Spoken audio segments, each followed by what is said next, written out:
Hello, everybody. Philip Lee returning with another episode of Civil War Chat. Today is Halloween 2021. If you'd like to see future episodes, click on the subscribe button here in the lower right and also the notification bell in the far upper right. Today's talk is going to be about They Fought with the Fury of Foreknowledge. That's the title. But before I get into that, I give some thought to this book, Trading with the Enemy by Philip Lee.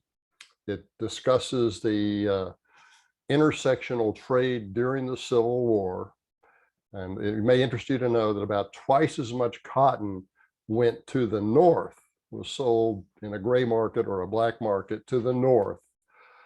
Twice as much went that way as opposed to going through the maritime blockade to Europe. So there's a lot of business going on there. And if you would like to get the book, you can get it at Barnes & Noble, Amazon, other fine bookstores for $26. If you want to get a personally autographed copy, I'll ship it to you for $29. If you're here in the United States, you just need to email me, Phil, P-H-I-L _Lee, L-E-I-G-H @me.com. Okay, I was reading a biography of Shelby Foote, and in one of his novels, the character was describing the last war, or the last year and a half or so of the Civil War, and he explained to another person, you know, we fought with a fury of foreknowledge. In other words, they knew that they were going to lose the war, and they knew that if they lost the war, they would be fit objects for ridicule from the Northerners. But give you an example of how they fought with such fury. In the campaign between Grant and Lee during the 2 months of 1864, from May and June of 1864, Grant lost 60,000. He suffered 60,000 casualties. Lee inflicted that on him by losing only 30,000. So it was a 2-to-1 loss ratio for Grant. Then Grant eventually was able to get into Petersburg, where the Confederate Army was essentially immobilized for the rest of the war. But the interesting point is that when Grant crossed the James River with the leading elements of his army, he should have been able to sweep right into Petersburg without suffering significant casualties, and just brushed aside the modest garrison that was there at the time. The reason that did not happen is because the Union soldiers were so cowed by the losses that they had taken under the leadership of Grant that they were afraid to attack. They could have overwhelmed the small Confederate garrison, but they were afraid to attack. And so the result really of that 2-month overland campaign, in my opinion, was more of a victory for Robert E. Lee than it was for U.S. Grant, because Grant had to wait around. And when he got into Petersburg in June, he was not able to get Lee out of Petersburg until the following April. So that was a long time to wait. Whereas in contrast, Sherman launched his offensive towards Atlanta about the same time. And he was able to capture Atlanta by September 1st. So that would have been 4 months. Whereas it took Grant about 9 or 10 months to capture Petersburg. Now, of course, when the character in Foote's novel says, you know, we fought with the fury of foreknowledge, it was because in that last part of the war, they realized that they were going to lose, but they also realized that they would be held up to ridicule by their opponents thereafter. A good example of this is explained actually by General Patrick Cleburne, who 15 months before the war ended, wrote a memorandum which he submitted to his commanding officer in Chattanooga with the Army of the West to arm the slaves. And he gave some good reasons for doing that.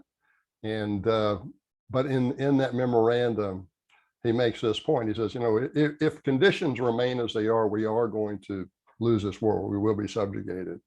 And he says, quote, every soldier should understand what this means. Quote, it means that the history of this heroic struggle will be written by the enemy.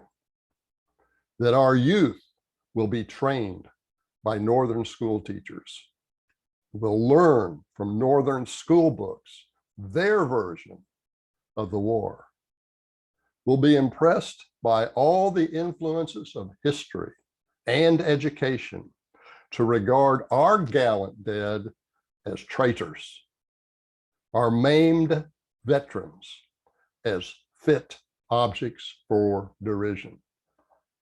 The Confederate fighting man saw this coming.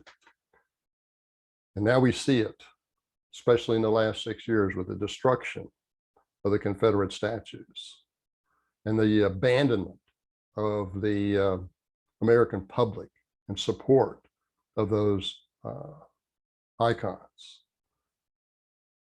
There was no reason why on Monument Avenue in Richmond they couldn't have added statues to slaves, to the Underground Railway, and all that sort of thing. That would have been an inclusive way of handling this problem, but that's not what was done. Patrick Cleburne told us what to expect. And the statues, just think now of how the statues are destroyed. And that remark by Shelby Foote, which is now about 70 years old, one of his characters saying, "We fought with the fury of foreknowledge."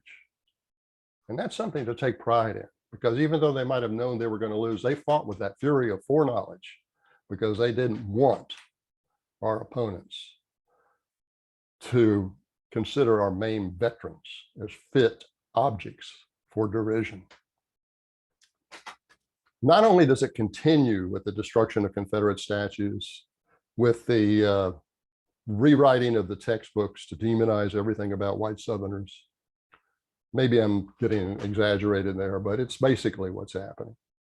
But I just noticed that the boyhood home of Robert E. Lee, well, I think it was called Stratford Hall, is going up for sale.